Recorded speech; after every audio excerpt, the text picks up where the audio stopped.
good to go. Testing, 222. Yep, camera's on, the red light's on. All right, guys, good morning, and quotes up here. Uh, does it really matter? There's a musical video again. It's by Pirates of the Mississippi, Feed Jake. Some of you probably heard it before, but I want you to particularly listen to the words. And then behind me I wrote Jake's. Undoubtedly, when you watch the video, Jake is a dog. In this particular version of the song, it has the words so it's easier to follow. Another version has nothing but the dog dressed up in costumes and going through life with his master. And one of the pictures even shows the guy that owns Jake. But the story and the words is what I want you to get, and it's easier to, if you want to watch it on YouTube, a different version, you can do that. The one that has all the dog scenes is when you thumb through the different versions, we'll have the dog standing on the railroad track. That's the one that shows all the different throughout the whole 4-minute song. So enjoy it and get some info in your mind about life. It's just life-setting things. All right. Today we're going to start chapter 4. And before we do that, I need to remind you, I'll be here Monday. And then Tuesday morning I have my surgery. And Wednesday there'll be some things posted for you or given to you. Kelsey will do Wednesday in class. And I'm going to ask her if she'll turn the video on just long enough to give you the assignment that way. And then she's really good. She knows she can get into my site and she can, on the bulletin board, post the stuff that you're supposed to do. I'm not sure how much she wants to talk about American history, so keep that in mind. And then Friday depends how my recovery goes. Kelly is hopefully going to be able to do it, and if not, if I'm feeling really good and up to it, I'll be back Friday. But concentrate your energy on reading the entire chapter. Some of you do a great job of outlining and organizing your notes. Do that for chapter 4. You know that's going to happen in every chapter until we go live. I can't really do some other things I want to do, like oral reports, or I can do more papers, but you don't want to do that, do you? You want to write another 5-page? It'll still be 2-3 weeks before I even hint to you that you will have a research paper on some topic. So, okay, just remember when you leave the house tomorrow morning, feed Jake. Maybe it's reading your Bible. That could be just before you leave or whatever you do. I don't read my Bible enough at all. I rely on my Bible group, which is not good. So, yes, well, I don't, but my wife does.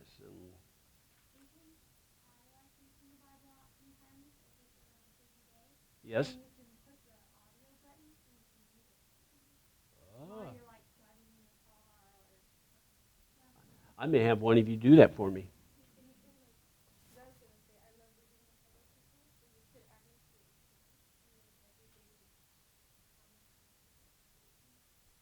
See, last year, it was a 9-month class at our Bible study church group on a Wednesday, and then I had our love group on Thursday, our Bible. In 9 months, we went through most all the Bible in some form. It was really cool. I thought maybe I wouldn't have to be there every time, but it was more. I'm glad I went, and people brought food, and we'd start at 6, and be eating, and then start the thing. And expanded my wisdom and knowledge. Hopefully you will too.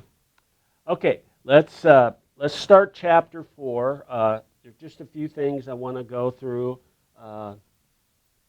And one more thing. Bob worked on the camera setup again.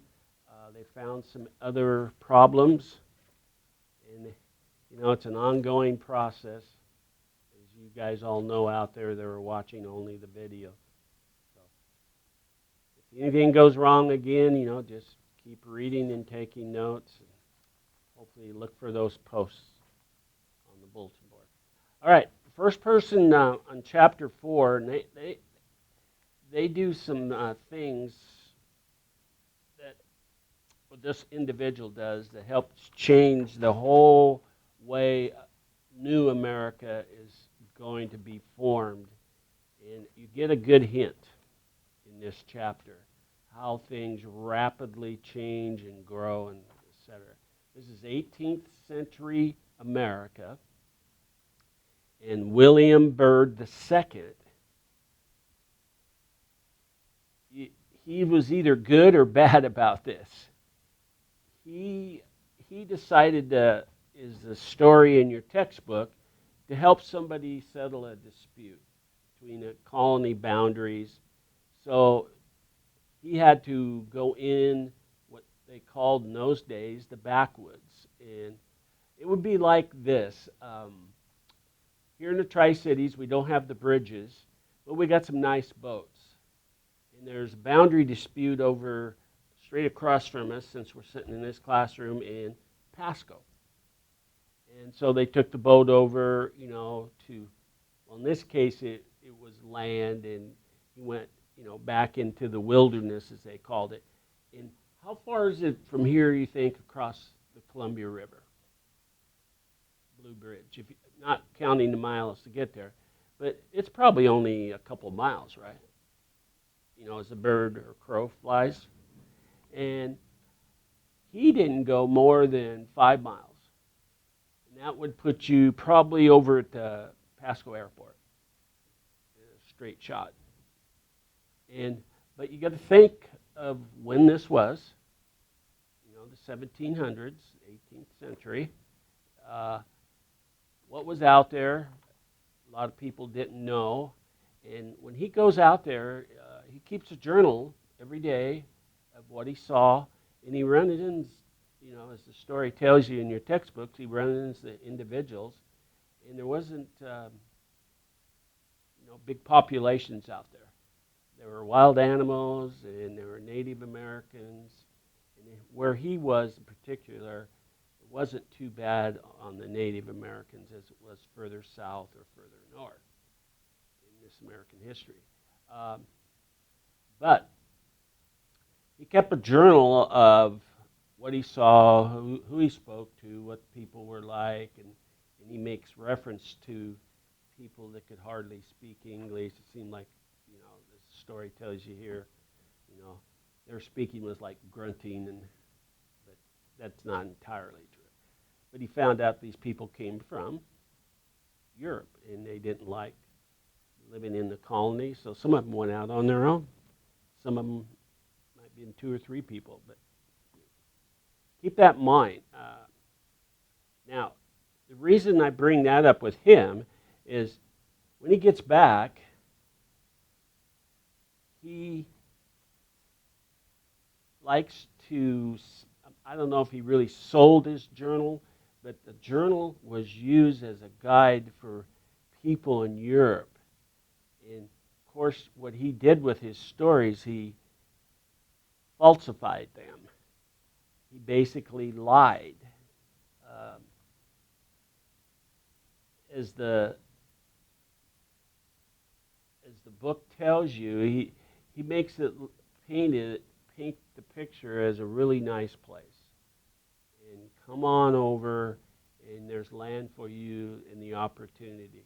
He doesn't tell you how backward it is, except in the actual towns of some of the colonies. But I don't know why he did it that way, but he did. And actually, in the long run, it turns out pretty good. way down the road, of course. So it would be like you guys. Any of you ever been to the Caribbean? None of you been in the class here have been to the Caribbean. So you have the mechanism of computers and stuff and actually see things. Well, they didn't.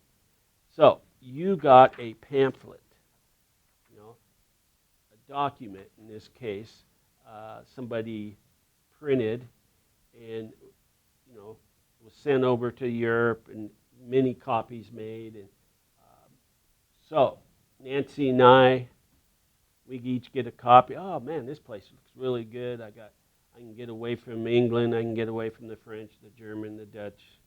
I can get away from these parts in Europe and start a whole new life. And as you're going to see, I might even be a shady individual, which did happen. To get rid of some of the nasty folks in England, they shipped them over here. And we'll mention that. But anyway, opportunity knocks.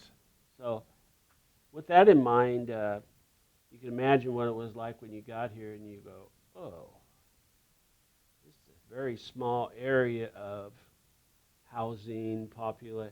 Population is tremendous for its size, let's say. Just the size of Lescavar's parking lot and over to 395 and maybe down to the licensing.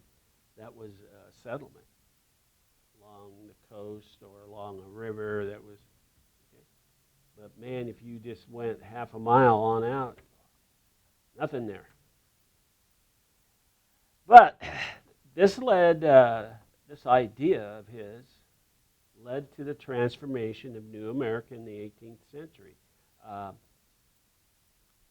What happens is hordes of people come to America, and of all kinds, to get away. And in your book, it talks about Germans, Scots, Irish, English, more English, Dutch, Holland, that area of the world. These people took flight over here. I mean, thousands. They didn't have ships where you could put 1,000 people on, but they just kept coming and kept coming. And of course, when you land somewhere, you got a homestead or whatever you have to do. Just common knowledge. But you think about it, every one of us, or every group of us, let's say the Irish and the French or whatever, people from Holland, they all have their culture and their way of speaking, their dialects. And all of a sudden you're put into one big pot. In most cases, you're going to gain knowledge of each other, just like we have a blending of individuals in this classroom and out there on online land. And we all have backgrounds, and so we blend together in order to survive.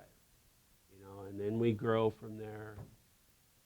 And I'm a young stud, and you have a beautiful daughter, and it just, the whole thing just snowballs. And that's basically how it got started.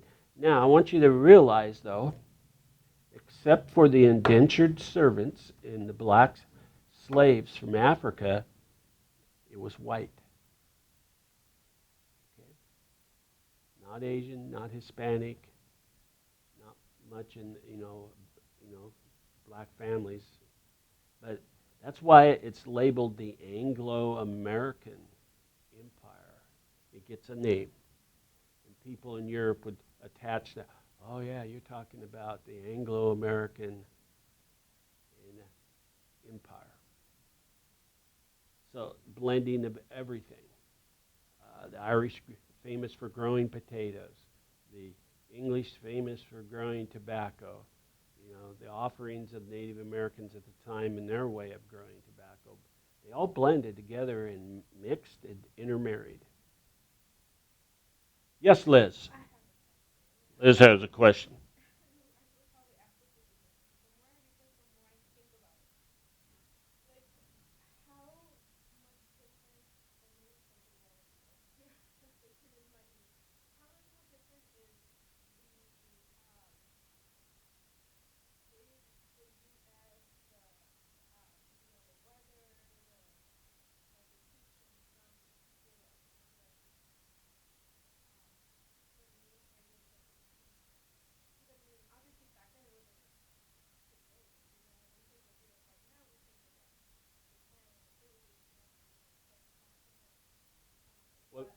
you asked specifically weather.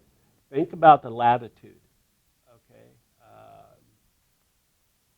I'm going to use an example because I was raised. The 45th parallel runs right through right above my hometown in Oregon's capital, Salem. There's a big sign as you leave Salem. You're crossing the 45th parallel. Okay, so everything, until you get to mountains or bodies of water, you'd have to go a long ways to get to the desert of Utah, because the 45th parallel runs, well, the latitude from England straight across, let's say it's the 50th, I don't even know, that whatever the weather there was would be like here, unless you're in a geographic region that would dictate otherwise.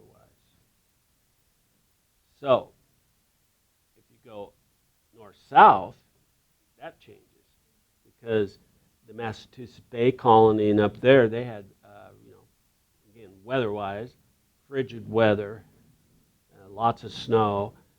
The middle colonies of Virginia were kind of the moderate, and then if you go further south, Florida and what we call present-day Mexico, that you could see that then it becomes hot and humid. So that there's a blending of that. But right where this William Byrd lived was probably the moderation, or the middle. Yeah.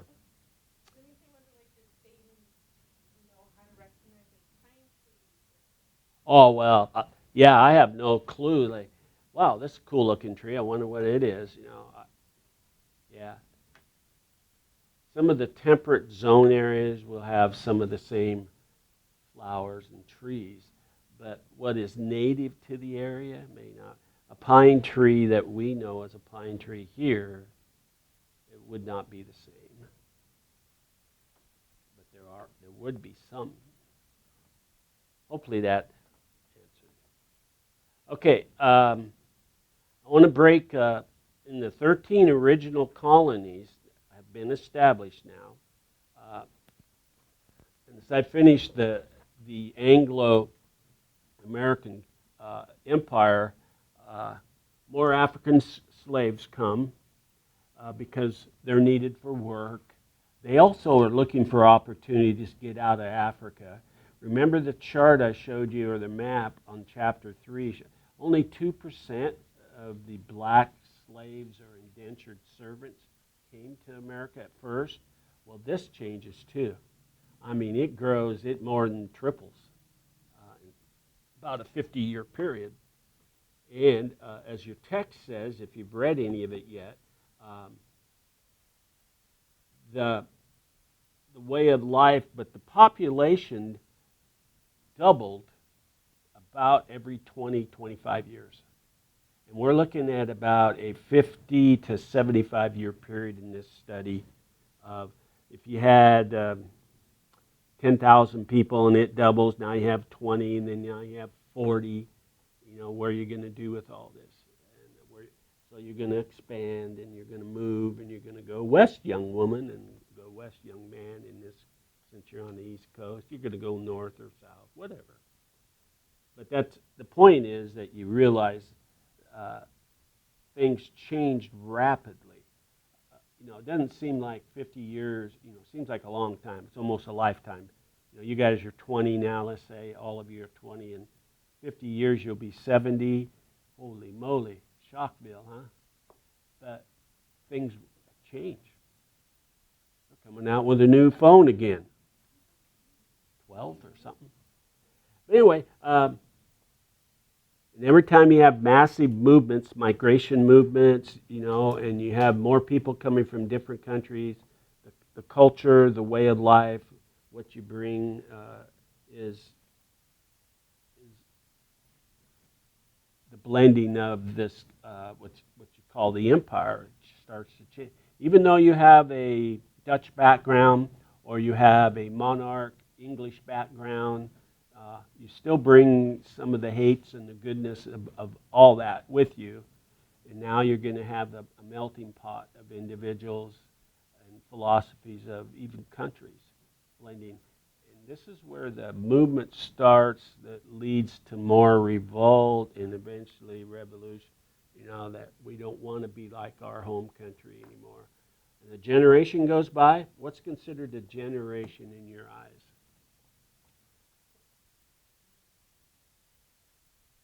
Think about it. You're born. It's not every 100 years. That's not a generation. A generation for you, from the date you were born, and by the time you marry and have kids, his kids now have started a new generation. And meanwhile, in between your time and her time and your time, other generations kick in, if you look at it that way. So once you have children, and then children have children, so, when I finished my public education, I was getting children of children. Pretty scary, Oh, yeah, I had your mom and dad in class. They were bad. No. Okay, but back, just to finish up here. The one bad thing, I call it a bad thing, for some of those people, it probably become a good thing. But Great Britain was known for this, and they wanted to clean out their country, and they said, hey, we're going to ship you to America. They released convicts and felons. That reminds you of what's happening today. A felon is pretty serious even in those days. But they wanted to clean out the prisons. They might even went in and cleaned out a part of their, say, London, England. And there's undesirables. They might have just said, hey, they just grab them, pick them up, and put them on a ship and send them over here. Good luck. We don't want you.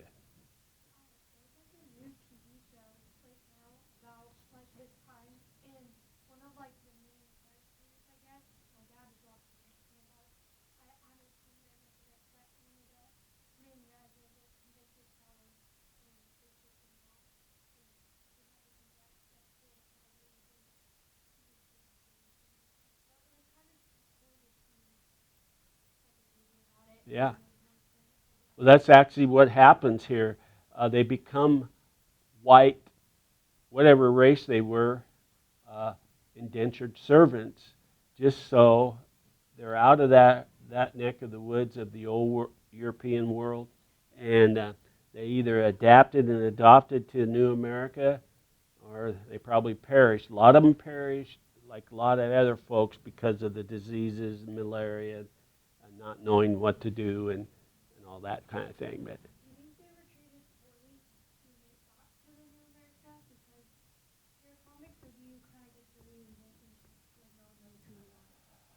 I'm going to say, I'm going to pick the middle ground. I'm going to say both. Uh, Now, if you ever watched a boatload of people get off of a ship, I think about this on some of the cruises my wife and I did. I wonder what that guy. I like to sit and just watch and observe. I do that a lot anyway. But I wonder what that person does for a living. You wouldn't know. Now, if they're poorly dressed or they're up, have all the fashionable stuff, and there's a couple pictures in your text that.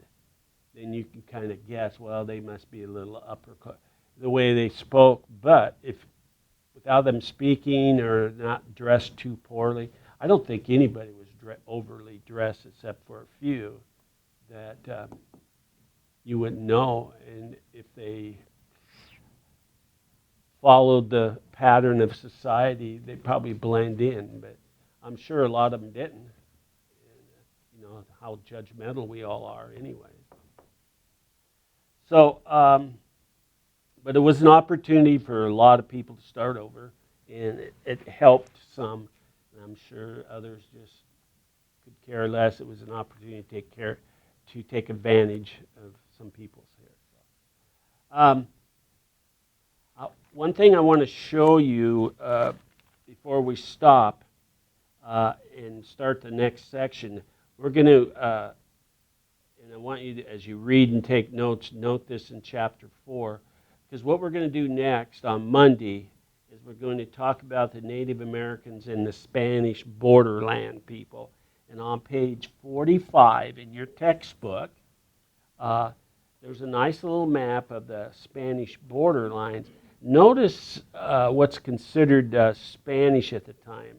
You know, the Caribbean, which down the bottom right is basically what they used to call the West Indies. And if you ever travel there or just see books and pictures, you'll see certain islands, and I've been very fortunate to been to several of these, and you can see the French dominant architecture. And certain islands will speak more French, and they will still have British because they controlled those islands, and that all rubbed off onto them. And, you know, you can see that.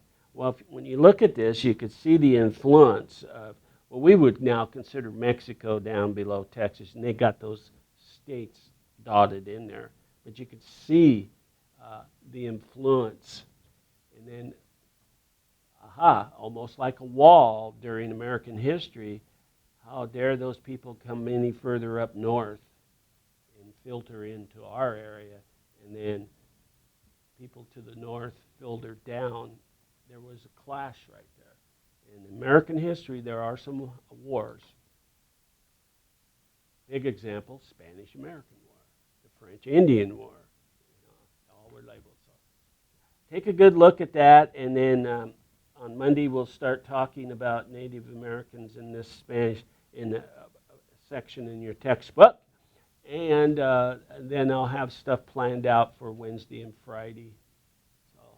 Right now, I'm not planning on coming Friday unless I feel good. You know, the last time I had this done, it didn't take that long, but I don't know. I'm much older now, and I don't know how I'll react. So. All right, class, anything to tell people online? Read, take notes. I'll be able to post stuff. I'm sure I'll be able to sit around the house recovering and post some things on there for you. So, okay, Monday I will see you, and we have a good chapel today. All right, and also take advantage of watching Feed Jake. He's a good dog. Try to figure out some of the Jakes in your life. Thank you, everyone. I'm turning off the sound.